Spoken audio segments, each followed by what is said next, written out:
Okay. It's always nice and easy, and especially if everybody's watching this who is new, unfamiliar with these things, do please take care. You're all muted. The session is being recorded. It will only be me on the session. Well, if you have any questions, feel free to unmute or contact me one way or another afterwards. Just take a few moments to stand and notice where my feet are directly below my hips. So we look for this hip width stance always. Just get a sense of the weight of your body in your feet. Almost as though your feet were being gently pushed into the ground. Try and have your weight a little bit forwards. If you've got more experience with the postures and the stances that we take, then obviously you can bring in more detail. But it's important to feel comfortable with what you're doing, even if you know that it's not quite according to the textbook. Listen to your body and take note of the sort of messages, if you like, that you're getting. Start to turn gently in the center of the body.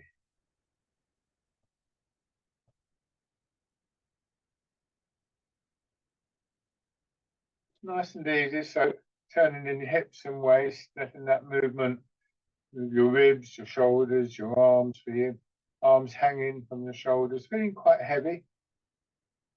You're not trying to move your arms, and you're not trying to stop them moving. It's the movement from the center that will swing them round. There's a very distinctive feel to our arms with this, and later we will be creating patterns and shapes with our arms, but still with that feeling of them being moved rather than having to find the energy themselves to move with.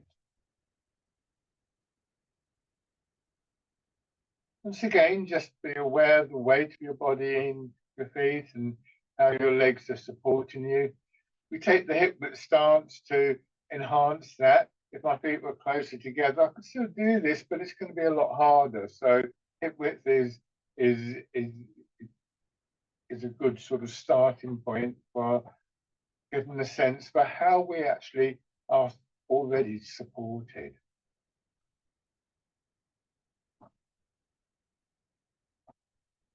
Your back should support the front of your body. So it will feel longer, broader, and indeed stronger. The feeling that the front part of your body and all the internal organs and structures like the rib cage are to an extent hanging from the back. So try not to pull your belly in or tighten in your chest. There should still be a muscle tone there. It's not just sort of floppy, but not tight, not holding on. Again, just trusting the natural structures of your body. And finally, just maybe becoming aware of a stronger feeling within your body. It's closely associated with our skeleton. And when we can begin to appreciate these ways that we're supported, we're more likely to lose some of the tightness and stiffness that we habitually carry. That creates more space in the body. When there's more space, movement happens more easily, whether we're thinking about the physical turning in our hips, shoulders, and so on, or metabolic processes like breathing and digestion, they all require some form of movement. And the other element is always going to be the actual movement itself, the flow, the momentum, the energy, however you care to think about it.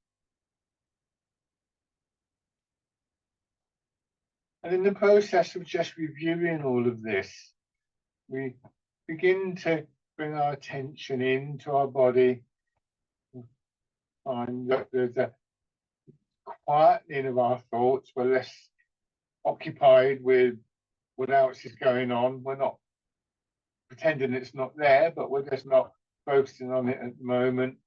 So that sense of space also extends into our awareness. And we have the three elements of Tai Chi and Qigong beginning to harmonize the physical side of the art, the body, the mechanics, the movement, the flow, the energy, and the awareness that comes with it. And these three elements, the three treasures, will naturally begin to support each other, to blend. So we're working in that area where those three aspects, mind, body, energy, overlap, support each other, and work together. As always, we can use various images to support that process. And one of the common ones is that removing water. And this is one that we will keep coming back to. It offers a gentle resistance to the movement, one that encourages a softening of our body rather than a hardening. And so it makes a big contribution towards all these aspects that I've been talking about, of creating the space, not holding on to tightness and stiffness in our body. Leads us towards this characteristic flow. Now turn your hands palm out and raise them up a little bit. But stop moving for the moment just to show you the actual thing. It's slightly in front of the shoulders, elbows hanging down, as though your wrists are held from the ceiling by some strap or something. But we're actually moving. And so we still want to feel that our arms are being moved, and yet we're maintaining the structure as well, and just trying not to stiffen up in the big mobilizing muscles of the body, like the biceps, the triceps, the deltoid, and trapezius. They're functioning, but they're functioning within a comfortable range, which encourages more of the body to begin to move.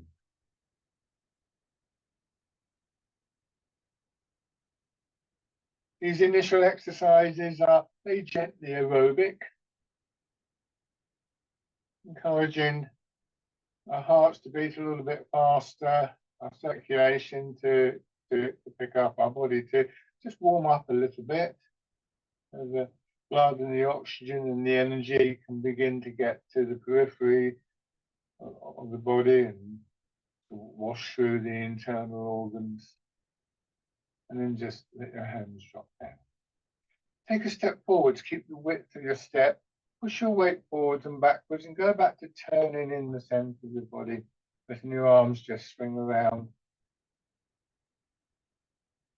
Another thing that can build up in the faster exercises is a sense of rhythm.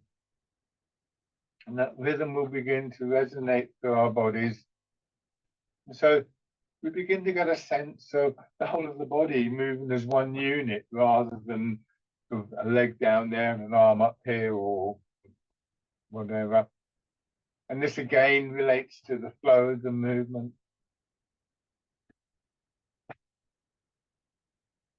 And this connection is really a strong characteristic of these arts. If you can't feel the rhythm building, don't worry, it will come with time. These are not arts that are learnt quickly. And then on the other side.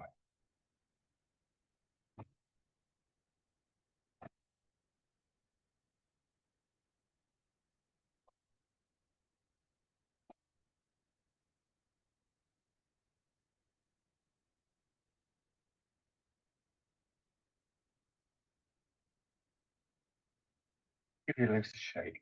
Go back to the parallel stance. We use this for a number of exercises. But just standing, try and have your weight a little bit forwards and allow your hips to drop back. We're looking to find align with the pull of gravity. Illustrate that. In theory, I could take this straight pole, not totally straight, it's a bit worn at the bottom, but in theory, I could find a way to let it stand there without falling over. In practice, of course, that's a lot harder.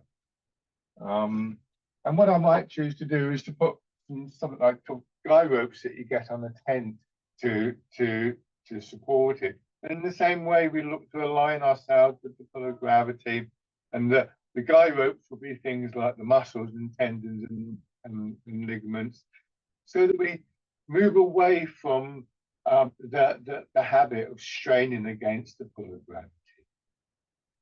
And as you stand here, just aware of this upper part of your body, ribs, shoulders, arms, and very gently just to pull in, tighten up a little bit, and then release. And just notice how your arms can feel a bit heavier as you release.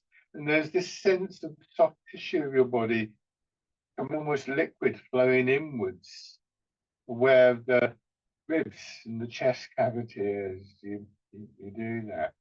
So this releasing feeling, softening, releasing, letting go, yielding, different terms that we use to describe it, gives us this, again, posture that is more supported from inside. Movement is inwards and downwards. Now do the same thing with the central part of your body. So everywhere from your waist downwards to your knees. So lower back, belly, hips and buttocks, thighs and knees, just again, gently tightening up a little bit and then releasing. And again, notice how you get that sense of dropping down. So we begin to drop our weight, to drop our center of gravity, to root down in Tai Chi. And I'd emphasize at this point, it's a softening of your knees, not a bending. There'll be a very slight curve in your knees as you release.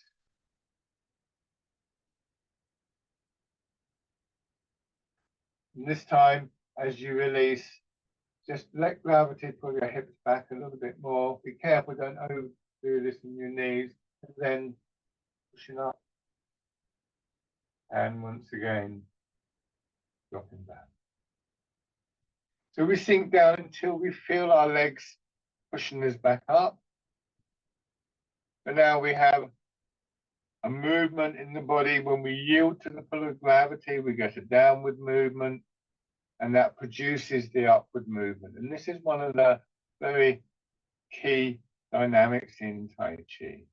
The movement happens because of our yielding to the pull of gravity, starts to move through the body. Our body expands and contracts. At the same time, we're also physically dropping our center of gravity. That helps us to become more stable, and again encourages a releasing, softening feeling in our back and our shoulders. And again, a certain rhythm will build up, and all of this encourages that internal movement, the flow of the energy. Bring your hands around as though you're cradling a ball, and as you push up, let the expansion push your elbows out. Turn your hands over as though they're draped on the ball, and then pressing down. Remember that image of moving through water. Body expanding and track.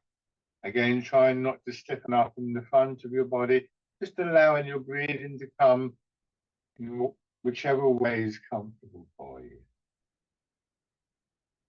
Try not to stiffen up in your hands and your fingers. You may get a sense of tingling or warmth in the fingers as your peripheral circulation opens up. And again, the sense of blood and energy beginning to flow through those areas.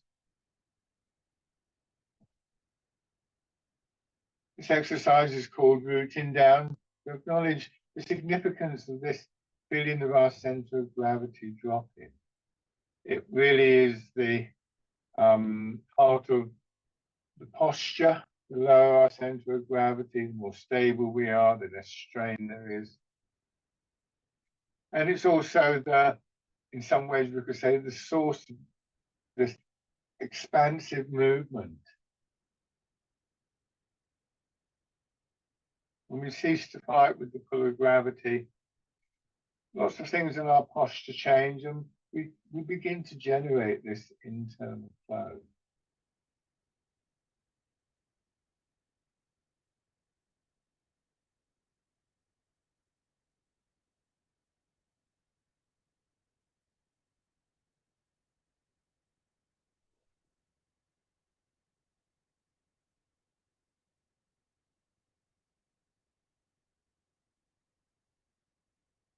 Don't overdo the movement.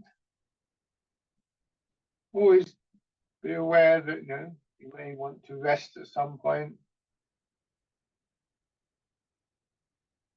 And this time, step back just a little bit. When you reach the bottom of the movement, turn your hands out to the sides, pushing up. Same thing in your legs and your hips, but now your arms just reaching out a little bit, still soft in your elbows, your wrists, and your fingers. This is the exercise, the wild goose. So the image here of a bird in flight, or perhaps waving a feather up and down in the air. Hands again slightly in front of your body, so if you can feel the sense of movement working up through your back here.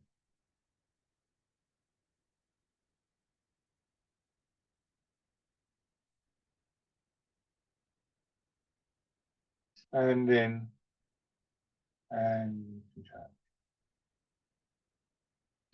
Again, breathing coming nice and smoothly. And then let your hands drop down and cross in front of your belly. As you come up, your elbows get pushed out, drawing your fingers around in a nice smooth circle, and then down. So don't try and keep your particular breathing pattern or method. You might want to just notice every now and then that when you breathe in, there's a pressure quality compared to your out breath, which just feels a bit murkier. The image I like is that the in-breath has the sort of sharpness and cleanliness of a spring mist. The out-breath is more like the murky autumn fog.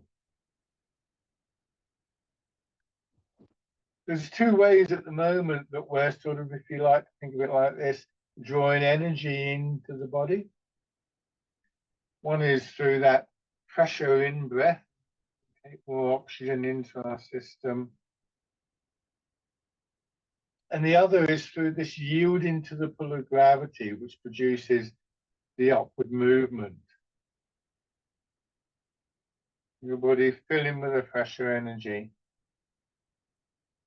and then releasing the stagnant energy. So there's a process of rejuvenation begins to take place.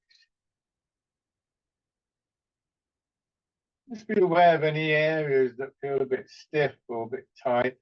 Sometimes just bringing our attention to those areas can actually help them to release. So remember that feeling of letting go when we were tensing and releasing. And you may be able to apply it to those areas that feel a bit blocked. One more time, then we'll change. You may also find that a different movement helps to release those blockages. So this time, let your arms hang down. And as you push up, expanding through one side of your body, pushing your arm up, your arm just rotates like you're plucking an apple or soft fruit off a tree. Down. Let your attention move across to the opposite side and pushing up. And this is called Dragon Plucks the Stars from the Sky. Pulling down. Change again, pushing up. And pulling down. Take your time, don't rush the change from one side to another. It's often tempting to do that, but again, we can slow our minds down a little bit just by bringing our attention into our body. And when we do that, that intention to release, intention to use imagery, intention to generate this internal flow becomes more accessible to us. So these are moving meditation.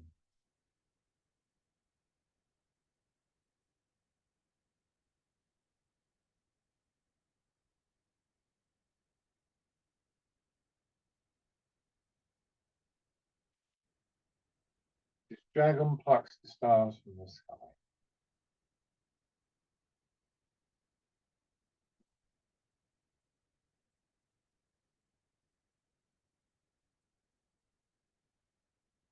Do one more on each side.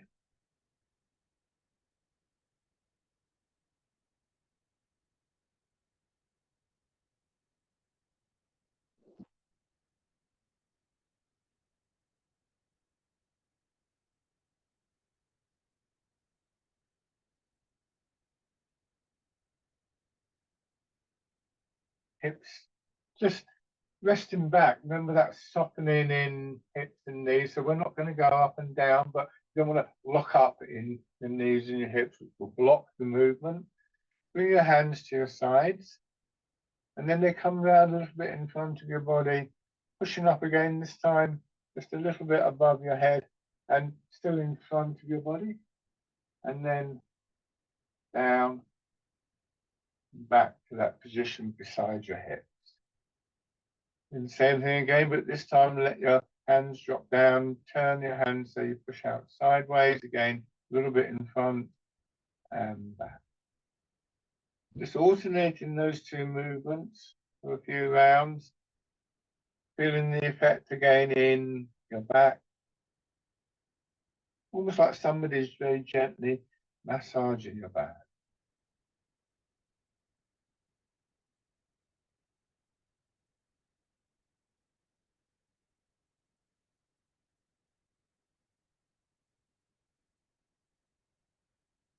It's helpful just to apply that image of moving through water. Some people like to imagine the air just being a little bit thicker than normal. Imagine if you were doing this in a breeze or something like that.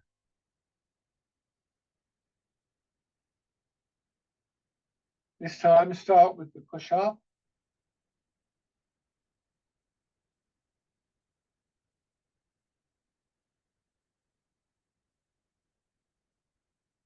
And then as you push out, turn a little bit in your hips so you change the angle that your arms are moving at, without losing that feeling in your back. So try not to push your back up, just come back and then turn the other way. Imagine you've got that pole as a support from within your body. When you turn, you're turning around that pole like a weather vane, gently blowing in the breeze. Finishing with the sideways push. So now we have 4 directions. It's called pushing in 4 directions.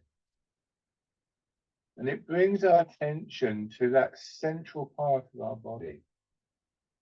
That part of the body that we want to feel is dropping towards the ground for stability and for that sense of a push up. When we turn in that part of the body, we certainly move the whole of the upper body and give a direction to our arms. When we are aware of that part of the body, we begin to locate it as a position of stillness. So it becomes a good focal point for our minds to come back to that calmer quality. And we begin to focus our attention through that area and our intention through that area. As we get to know the movements better and we're more familiar with the imagery, it's almost like it's broadcast out from that area. Think of it like an old style telephone exchange where the messages come in and then are moved out again to their destination.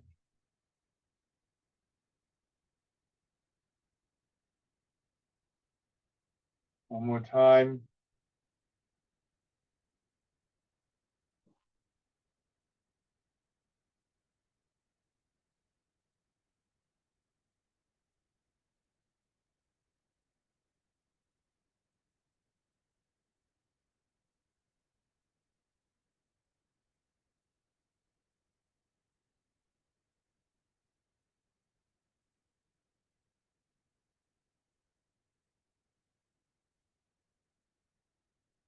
Pushing out sideways, expanding, and then contracting. So still that rhythm in your body.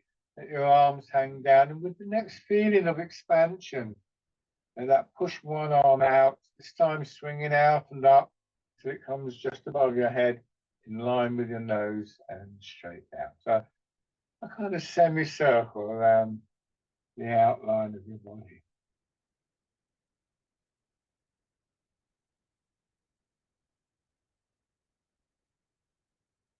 Don't strain for the movements.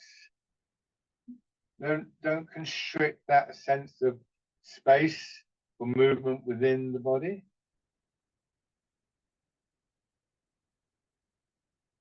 So this time, bearing that in mind, if it's comfortable, turn a little bit.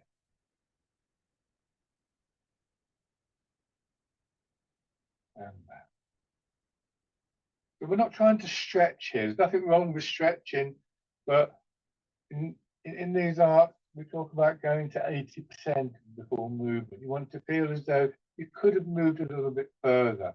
And this is to encourage that sense of the internal movement so it can begin to flow better, to harmonize more easily. Now, changing sides, noting any difference between one side of your body and another.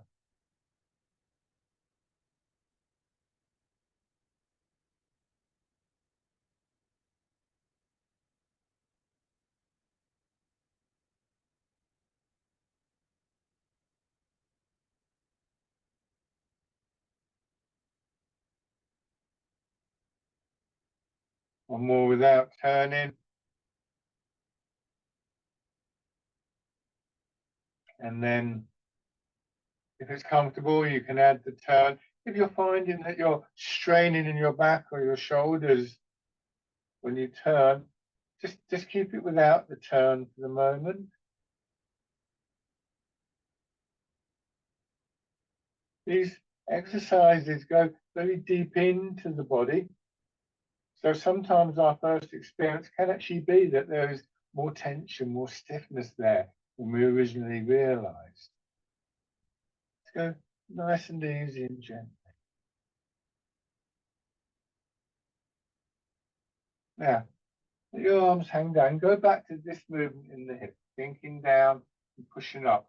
Remember, not locking your knees back when you get to not right back. Right. You see, when I pull my knees back, see what happens to my shoulders. My whole posture starts to go out of line. These practices are sometimes referred to as internal massages, and this is one of the qualities that we're trying to build up within the body. As you do this, let me come a little bit closer so you can see your pelvis remains more or less level to the ground. Think of it as being like a bowl full of water. You don't want to spill it. This is what we've been trying to maintain up until now, but we're going to change that now. As you sink down, push your hips back so the bowl tilts forwards and your head and your shoulders will come forwards. Sink down at the bottom of the movement. Rather than straining in your shoulders, let your hips drop back and feel your head just floating up and then just push up. Be very careful with your knees and your back. Try and do these movements quite big so you can see the detail, but that doesn't mean that you have to do them quite big.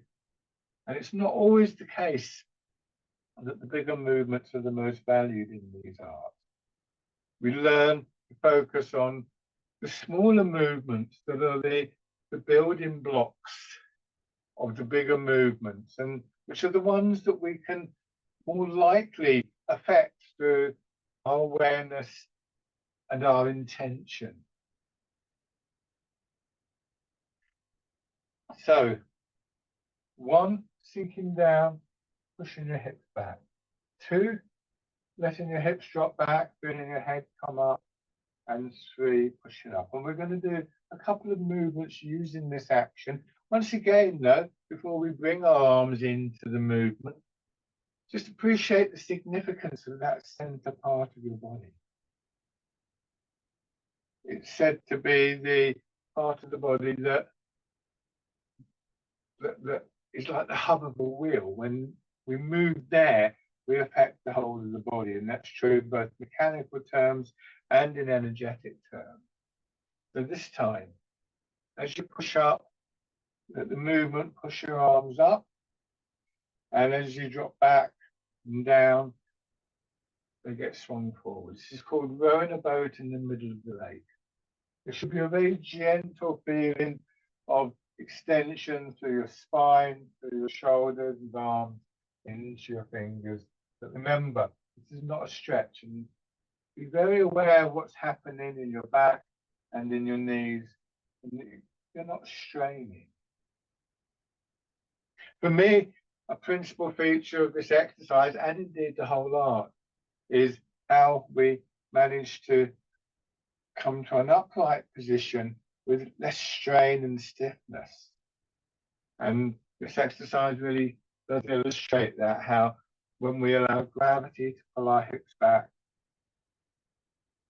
we come up to an upright stance in line with the pull of gravity, with less need to challenge this overwhelming force that works for us, but rather to make use of it. I'll do this one more time. The next exercise also uses this movement, combines it with the horizontal turning, so let your hands rest in front of your hips. Turn, and then push your hips back. Swing your hips across the other way, and then hips drop down, and we come back to the center. This is called polishing the table. Or you could imagine rolling a big ball around. I'm going to turn around so you can see what's happening in my hips.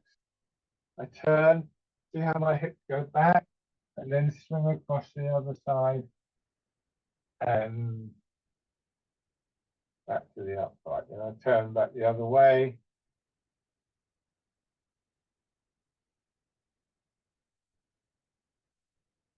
Again, an extension through spine, shoulders, and arms, but to 80% of the full movement. This is not an argument against ever stretching, but the focus here is on the movement, both movement that you can see, the external movement, but also the changes, the patterns of expansion and contraction, the flow of the energy within your body.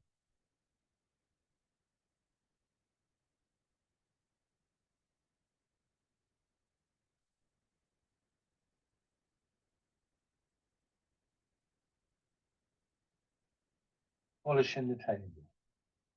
One more in each direction.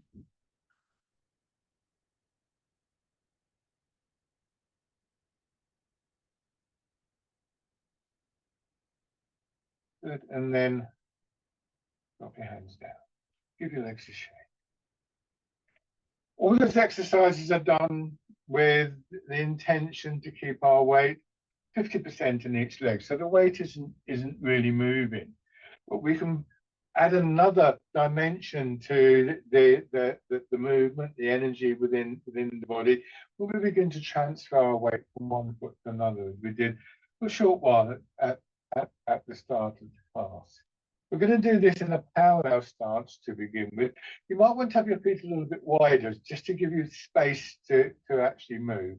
I'm going to have my feet slightly wider and a little bit turned down. Again, drop your hips down and begin to just move your weight from one foot to another. So you go into one foot, take a moment, try and get that feeling of releasing through your lower back, hip, buttocks and knees, sinking down. And when you feel the push coming, rather than going up, let it move you across to the other leg and then do the same thing there. So think of this in 4 stages. You can see 2 of the stages. You can see me moving my weight from one foot to another. What you can't see so easily, but which is also very important, is that very short period of time of releasing, of settling, to feel the push coming back up from the ground, to move us across. Again, a sense of, if you like, drawing energy from the ground.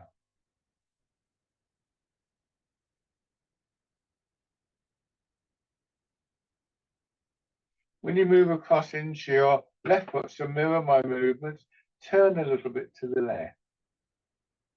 And when you move across into your right foot, turn a little bit to your right. Notice again how your arms are following the movement. For the moment, your arms are just hanging.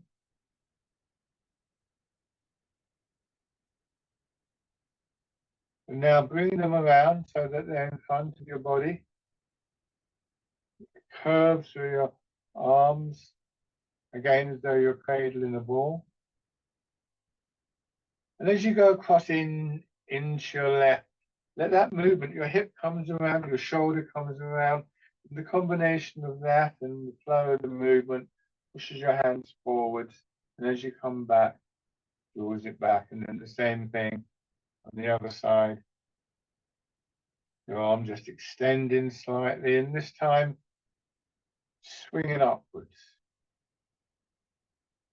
Turn your hand palm down as it gets drawn back, pushing the left hand up. Turn both hands now. The left hand is palm down, right hand is palm up. This is an exercise called hitting the ball in front of the shoulder. And it illustrates a very important element in the art, that for all that we use a lot of ideas about softening, releasing, relaxing, calming, there is also a very strong and dynamic aspect to this move. As you come across this time, push your right knee forward. Just let the heel come up and you'll turn a little bit further. Keep your body upright, don't lean. Coming across again. Upright, turning around that central line, that image of the pole running up through your body. Again, think of the weather vane blowing in the breeze, or maybe one of these rotary washing lines just being blown around.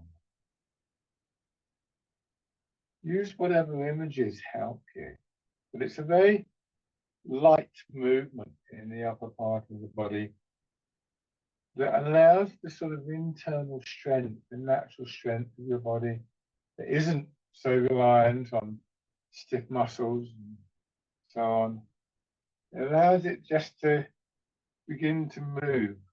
So the sort of strength that we're talking about here is more the strength of flowing water than of hard rock. Tai Chi began its life as a martial art. And this notion of internal strength has its origins there, but it has many applications. If we can strengthen the quality of movement, the quality of energy within the body, then that fits in with the notion in Chinese medicine of strengthening and improving the flow of the internal energy as a very fundamental quality in our well-being. So hitting the ball in front of the shoulder.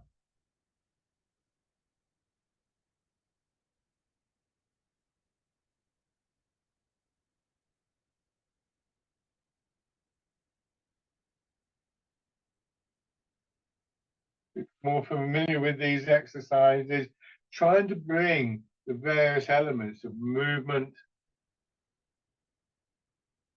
of the mechanics of the movement and our intention into a very precise harmony. If you were going to hit a ball, it would be a very precise action. You'd hit the ball at exactly the right moment, or you'd be trying to hit the ball exactly the right moment.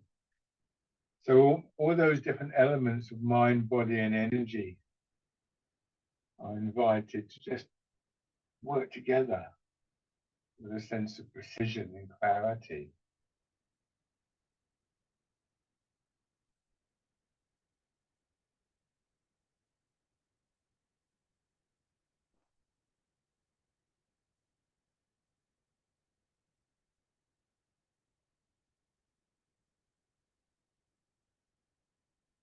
One more on each side.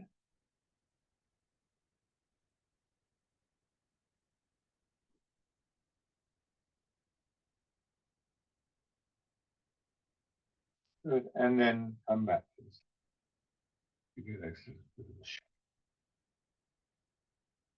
We're going to change the stance now. We're going to go back to the forward stance that we did earlier. Just a little bit more detail on that. We're constantly working to refine our posture in Tai Chi, partly in the interest of keeping the focus of our attention, but also because from a physical point of view, that's very important. So let me just show you what we're trying to do. I'm going to use these sticks to get them lined up properly. To illustrate what I'm going to do. So it's a little bit wider than I might normally want. Let's just. So if I stand here, hip width apart, I'm a little bit wider than hip width apart, but don't worry about that. Then again, I've got this support in my body. Feet are supporting my hips are supporting my shoulders, and so on. You can see the space, you see the background between my legs. I turn one foot out, and when I step forwards to here. And I maintain that width. And I step forwards about the same to begin with. If I don't maintain that width, then I could end up standing like this. And that's a bit like being on a tightrope. And to begin with, at least, that's a very stiff position. You'll be constantly trying to change. So trying to keep your feet hip width apart. I'm going to get rid of the sticks. So you can imagine the lines going through your feet. Turn your left foot out a little bit. Step forward. So stay on the diagonal corners of the square and just beginning to transfer your weight again.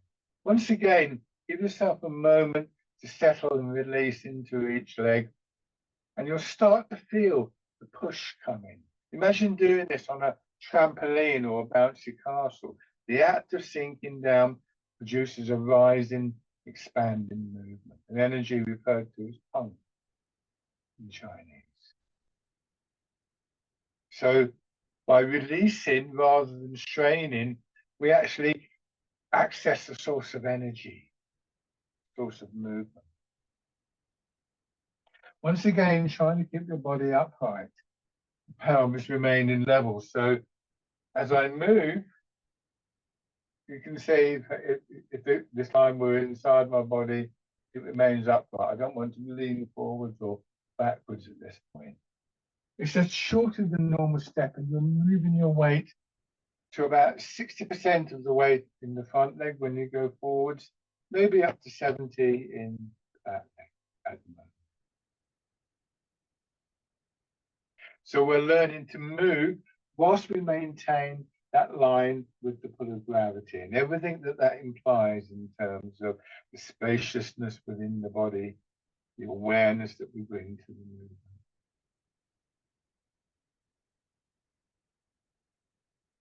This time when you go into your back foot, settle in, and as you do, raise your front toes, and you'll find more of your weight goes down. Just be careful again of your knees. You can have the front foot slightly turned out. When you go forwards, push your back knee forwards. Feel your hip dropping as your heel comes up. And again, more of your weight going in to the front leg. So we gradually increase the amount of weight flowing down through our leg until we get to a point where there's hardly any weight left there at all. And then we just draw the foot in, step out again. We plant the foot, you put your heel down, you lower your toes, and you move away. Push your back knee in, bring the foot in. Try and maintain that level posture. Put the toes down. Just give yourself a chance to adjust. Take your time and step back.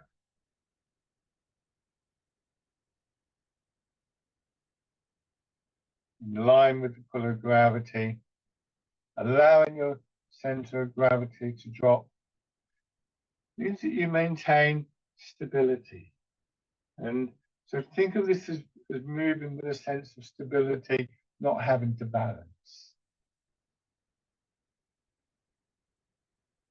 And try that on the other side. This is a very useful and important exercise for general mobility. Stepping forwards, making sure of your stance, taking time just to settle in, and recognize that that process of releasing also helps us to quieten in our attention. So when we do this at a regular point, we just touch this quality of calmness and stillness. Nobody keeps these qualities all the time. It'd be nice if we did, but it just doesn't work. So it's good to be reminded just to take that split second to settle. I think of these moments of settling not as pauses so much, but like a comma in a sentence, just opening up a little bit of space.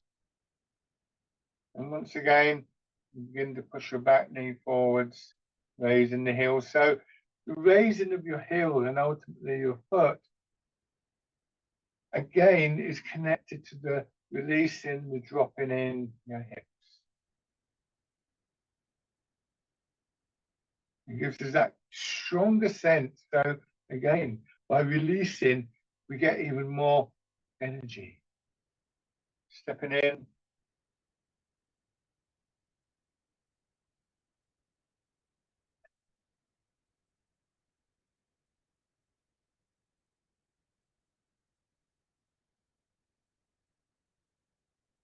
Try and be aware of where you're planting your foot.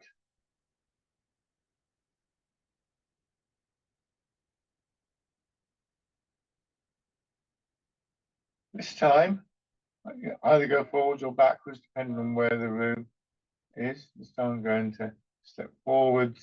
So you're walking along those parallel lines. It comes in, swings out. If you're going forwards, it's the heel that goes down first. Going back, it will be the ball of your foot.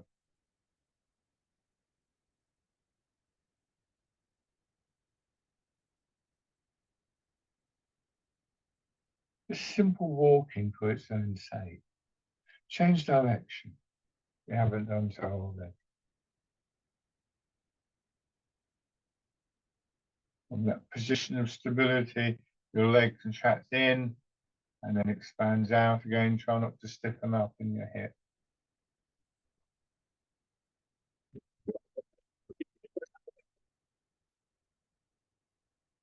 Pelvis and hips level. Space in the upper part of your body. And shake out. Now go back to having your right foot forwards. Think about your stance. Now we bring the arms back into the movement. We're going to start with an exercise called Fisherman Castanet. So start with your weight back, hands at your sides. Again, imagining you're in water, if that's a good image for you. Move your weight forwards, but pressure of the water holds your arms back. I am exaggerating this a little bit, but then they follow through, they curve through, they rise up just a little bit, and then same idea going back. So your weight moves, your hips move, of course, your shoulders follow your hips, your arms follow the shoulders. And it's like a flowing wave from your feet up through your back and out through your fingers. Fisherman Castanet. As your arms swing through, and I notice it more going forwards, there's a little bit of a feeling of expansion. And one of the things that we want to do is to be able to observe the internal patterns of expansion and contraction associated with each exercise. And this is where gradually there's a turnaround where more of our intention goes into those very subtle changes within the body, begins to produce the external movement.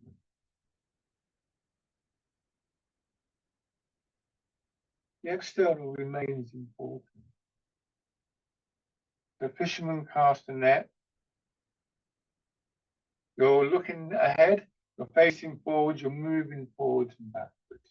That's the way your arms are swinging. But this time, as they swing through, turn to your left and just let that movement swing your arms out, a little bit like the wild goose that we did earlier. Coming back, put your hands down, turn to your right. And this is a movement called Wind Blows the Willows. Willow trees are an image that we often use in these arts.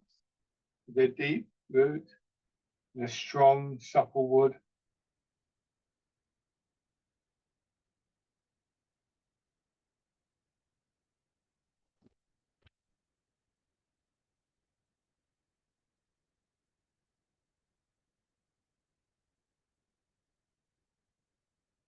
Expanding, contracting.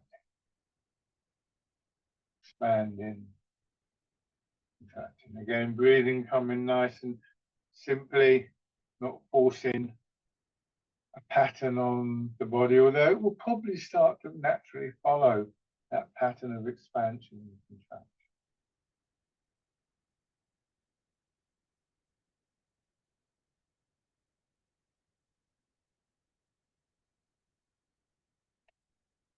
One more time.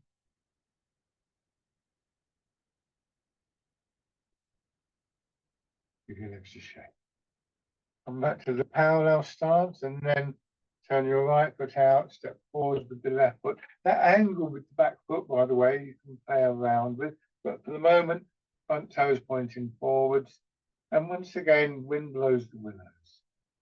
Feel how your fingers sort of trail behind your wrists.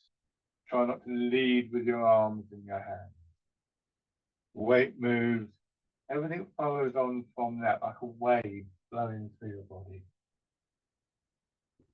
Remember, the source of that wave is in the yielding and the feeling of being pushed from the ground,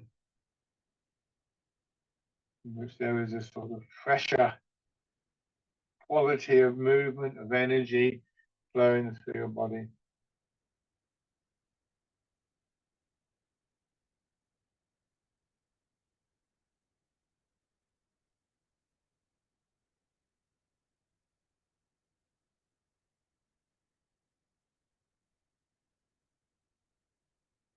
This time when you arrive in your front leg, turn in into wind blows the willows.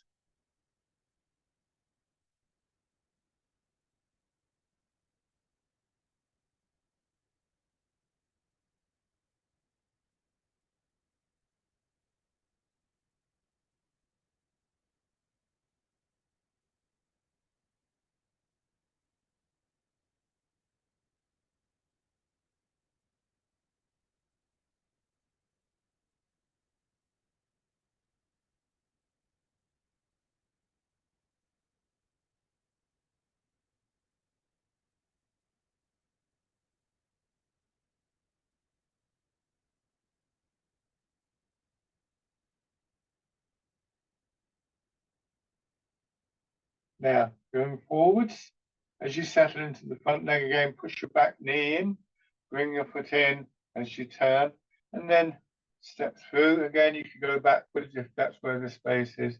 Drop your hands down, turn, the arms swing round, bring in the rear foot in. And you may find, this is not a challenge, that as you bring the foot in, you're also able to raise it up. This is called dragonfly skills to walk. If it makes you feel wobbly, bringing the foot up, then don't do it. But do try and get that feeling of your hips dropping back. So your center of gravity continues to drop, the pelvis remains level. Dragonfly skims the water. And then going back.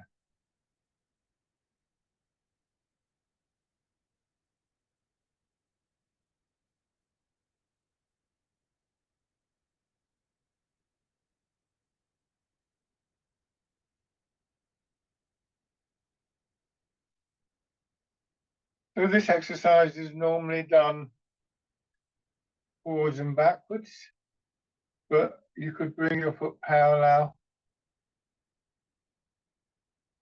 go from side to side. And if you're stuck for room, or if you prefer to do this with maybe that wall behind you, so if you do feel a bit wobbly, you've got some support there.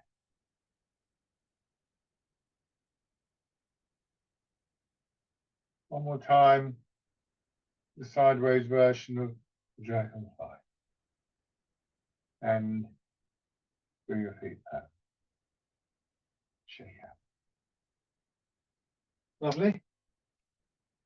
Just rubbing your hands together.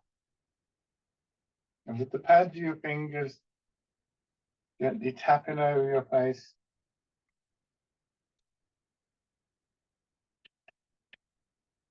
And over your head and neck.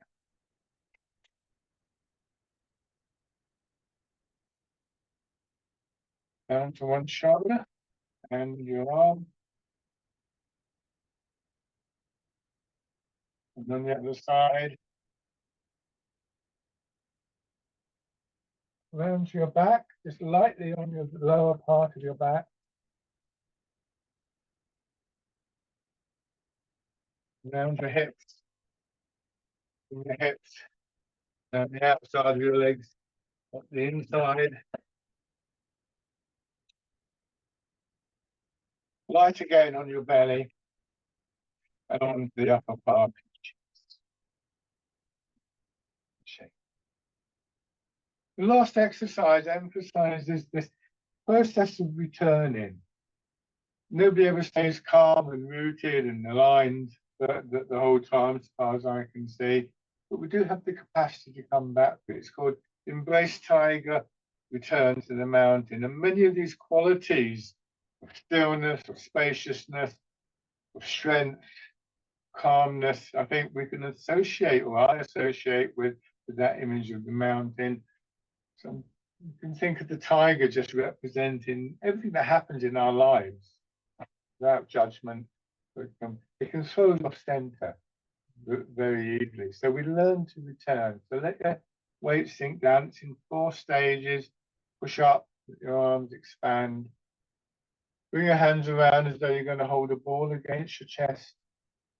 Let your elbows drop, bringing your hands in and then sinking down. Again, no imposed breathing pattern. But what you might want to try and do is at this stage, take a breath in. So we associate that releasing, that settling with the out breath. But whatever brings you back to the mountain is useful, whether it's the image, the breathing, whether it's the feeling of the pull of gravity on your hips. This is one of the really useful things to take away from the session, this ability in moments when perhaps the tiger's getting a bit fierce, that we can just come back and recapture some of that spaciousness, some of that stillness, quietness, as well as the physical changes within the body. Embrace tiger, return to mountain.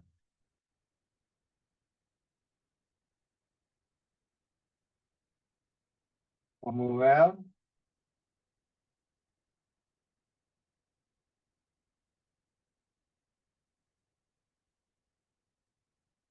And stand for a moment.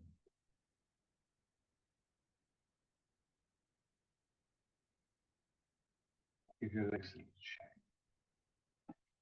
Thank you very much for watching and joining in, everybody. As always, if you have any questions, do please give me a shout. And hopefully hear from you again. Bye for now.